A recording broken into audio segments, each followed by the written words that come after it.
बच्चों, आपको सवाल दे रखा है, यदि किसी एपी के तीसरे और 9वें पद क्रमशः 4 और -8 हैं तो इसका कौन सा पद शून्य होगा। हमें ये निकालना है कि कौन सा पद शून्य है। तो आपको दिया कि आपको दे रखा तीसरा पद कितना दे रखा है, 4 दे रखा है। तीसरे पद को कैसे शो करते हैं बच्चों, T3 से। T3 यानी तीसरा पद, T3 बराबर 4।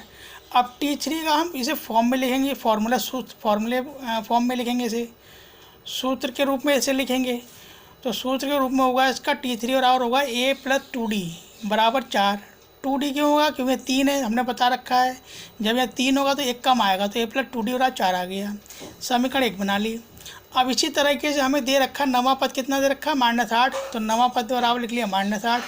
नवे पद को क्या लिखेंगे, T9 बराबर -8। T9 को हम लिखेंगे सूत्र के रूप में लिखेंगे। सूत्र क्या होगा, A + 8D होगा। A + 8D बराबर -8। 8D क्यों होगा, 9 है तो एक कम करेगा तो 8D आ गया। तो A + 8D बराबर -8। समीकरण 2 आ गया। समीकरण 1 और 2 को हल करेंगे तो समीकरण 1 2 लिख ली, A + 2D बराबर 4, A + 8D बराबर -8। अब हमें एक काटना है, तो चूंकि दोनों ए भी दोनों प्लस किए, डी भी दोनों प्लस किए, तो यहाँ लिखेंगे घटाने पर। तो घटाने पर लिखेंगे तो चिन्ह बदल लेंगे, तो ये प्लस का माइनस का हो जाएगा, ये प्लस का माइनस का हो जाएगा, लेकिन ये माइनस का तो ये प्लस का हो जाएगा।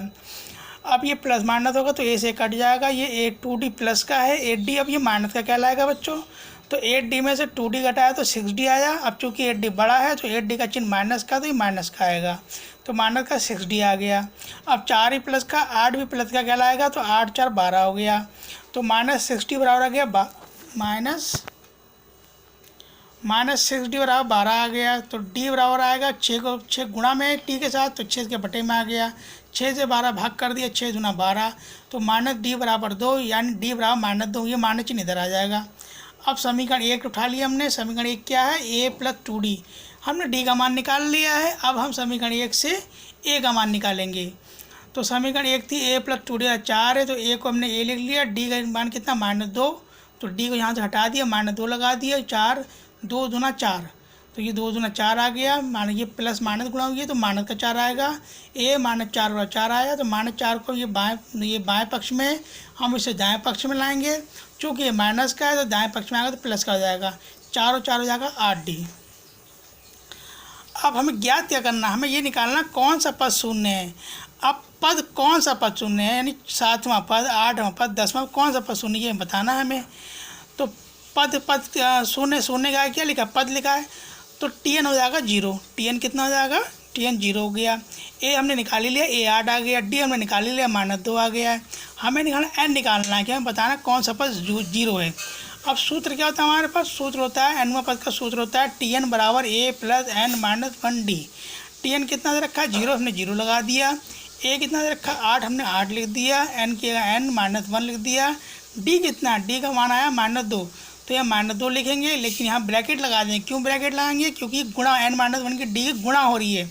अगर आप ब्रैकेट नहीं लगाएंगे तो वो घटेगा, वो n - 1 -2, वो -2 वो घटान को शो करेगा, लेकिन हमें गुणा को शो करना है तो हम ब्रैकेट लगा देंगे। अब यह आ गया A बराबर 8। अब -2 के अंदर गुणा करेंगे, -2 के n से गुणा करेंगे तो यहाँ का -2 आएगा। क्यों, क्योंकि ये माइनस प्लस गुणा होती है, माइनस प्लस गुणा माइनस होती है। अब माइनस माइनस गुणा करेंगे, 2 एकम 2।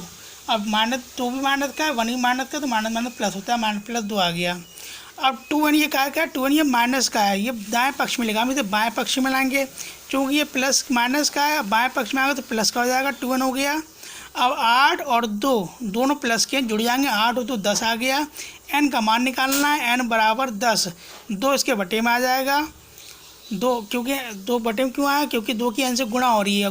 गुणा वाली संख्या जब बराबर के इधर आती है, बराबर के दाहिने तरफ आती है तो बटे में आती है। 2 से 10 काट दिया, n बराबर 5 आ गया। इसका मतलब ये हुआ n बराबर 5 आ गया, तो इसका मतलब 5वां पद शून्य होगा, 5वां पद शून्य होगा। अब आपको ये सवाल घर से करना है। एक समांतर श्रेणी का तीसरा पद 9 है और 6वां पद 18 है, तो उस श्रेणी तो कौन सा पद 51 है। हमें निकालना कौन सा पद 51 है, आपको घर से करना है।